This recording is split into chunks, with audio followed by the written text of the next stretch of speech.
जय माता दी। श्री दुर्गा सप्तशती पाठ, 7वां अध्याय, चंड और मुंड का वध। मैं मातंगी देवी का ध्यान करता हूँ। वे रत्नमय सिंहासन पर बैठकर पढ़ते हुए तोते का मधुर शब्द सुन रही है। उनके शरीर का वर्ण श्याम है। वे अपना एक पैर कमल पर रखे हुए हैं और मस्तक पर अर्धचंद्र धारण करती है तथा कन्हार पुष्पों की माला धारण किए वीणा बजाती है।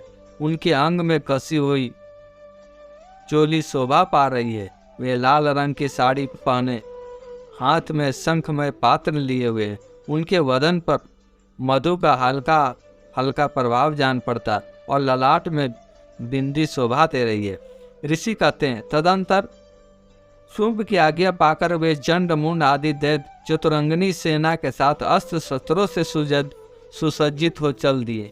फिर गिरिराज हिमालय के स्वर्णमय ऊंचे शिखर पर पहुंचकर उन्होंने सिंह पर बैठी देवी को देखा। वे मंद मंद मुस्कुरा रही थी। उन्हें देखकर दैत्य लोग तत्परता से पकड़ने का उद्योग करने लगे। किसी ने धनुष तान दिया, किसी ने तलवार संभाल ली और कुछ लोग देवी के पास आकर खड़े हो गए।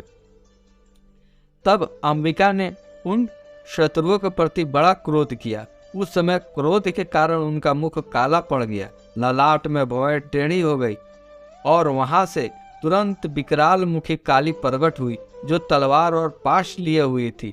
वे विचित्र खटवांग धारण किए और चीते के चर्म की साड़ी पहने नर मुंडों की माला से विभूषित थी। उनके शरीर का मांस सूख गया था, केवल हड्डियों का ढांचा था जिससे वे अत्यंत भयंकर जान पड़ती थी। उनका मुख बहुत विशाल था। जीव लपलपाने के कारण वे और भी डरावनी प्रतीत होती थी। उनकी आंखें भीतर को धसी हुई और कुछ लाल थी। वे अपनी भयंकर गर्जना से संपूर्ण दिशाओं को गुंजा रही थी। बड़े बड़े दैत्यों का वध करती हुई वे कालिका देवी बड़े वेग से दैत्यों की उस सेना पर टूट पड़ी और उन सबको भक्षण करने लगी। वे पार्श्व रक्षकों, अंकुशधारी महावतों, योद्धाओं और घंटा सहित कितने ही हाथियों को एक ही हाथ से पकड़कर मुंह में डाल लेती थी। इसी प्रकार घोड़े, रथ और सारथी के साथ रथी सैनिकों के मुंह में डालकर वे बड़े भयानक रूप से चबा डालती थी। किसी का बाल पकड़ लेती, किसी का गला दबा देती, किसी को पैरों से कुचल डालती और किसी को छाती के धक्के से गिराकर मार डालती थी।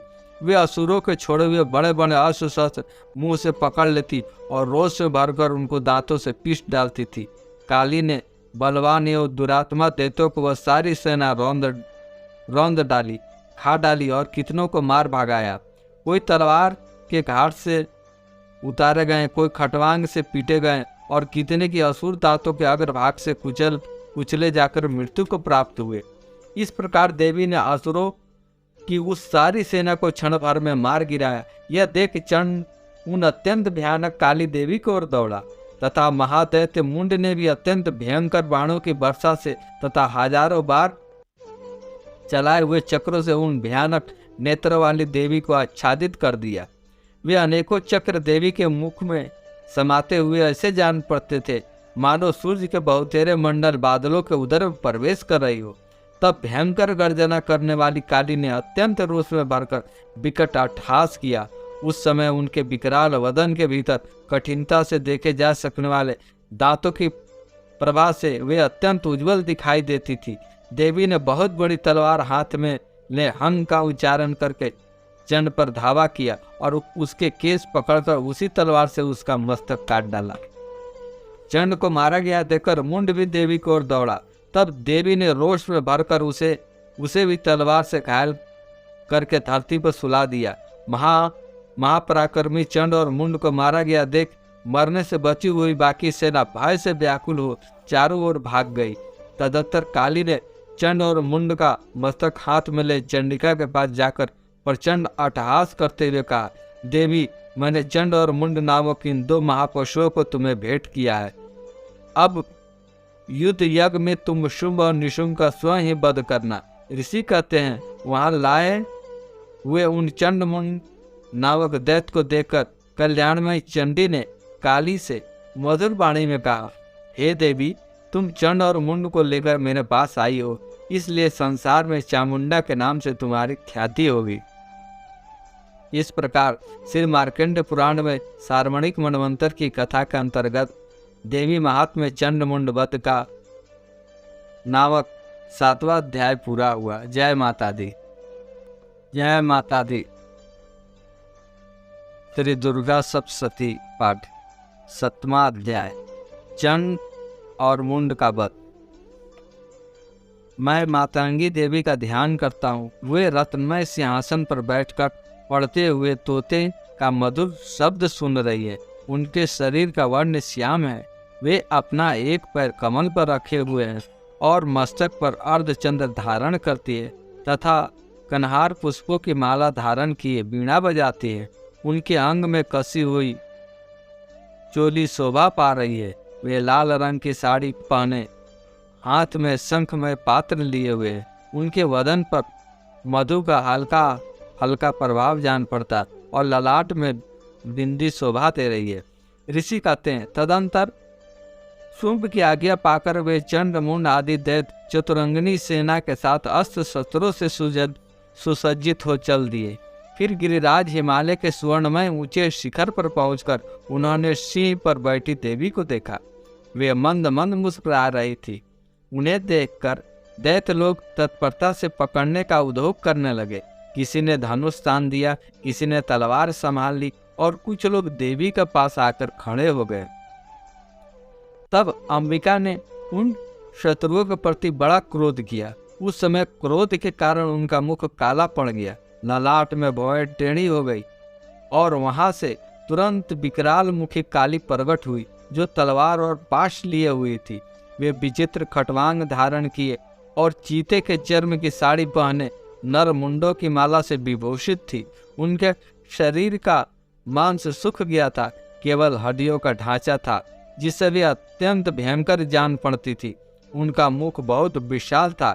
जीभ लपलपाने के कारण वे और भी डरावनी प्रतीत होती थी। उनकी आंखें भीतर को धंसी हुई और कुछ लाल थी। वे अपनी भयंकर गर्जना से संपूर्ण दिशाओं को गुंजा रही थी। बड़े बड़े दैत्यों का वध करती हुई वे कालिका देवी बड़े वेग से दैत्यों की उस सेना पर टूट पड़ी और उन सबको भक्षण करने लगी। वे पार्श्व रक्षकों, अंकुशधारी महावतों, योद्धाओं और घंटा सहित कितने ही हाथियों को एक ही हाथ से पकड़कर मुंह में डाल लेती थी। इसी प्रकार घोड़े, रथ और सारथी के साथ रथी सैनिकों के मुंह में डालकर वे बड़े भयानक रूप से चबा डालती थी।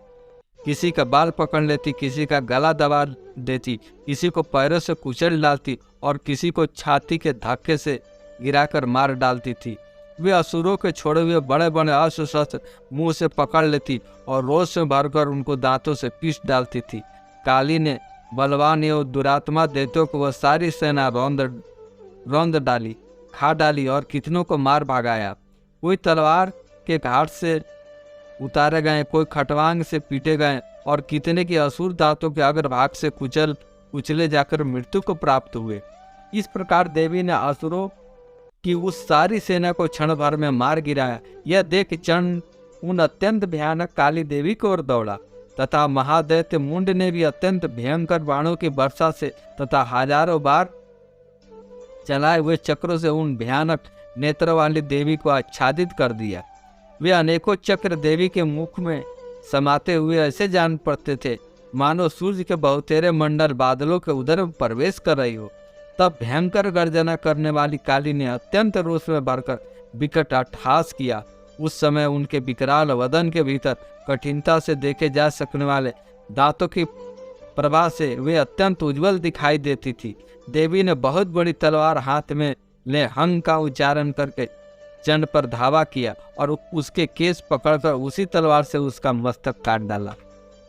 चंड को मारा गया देखकर मुंड भी देवी की ओर दौड़ा।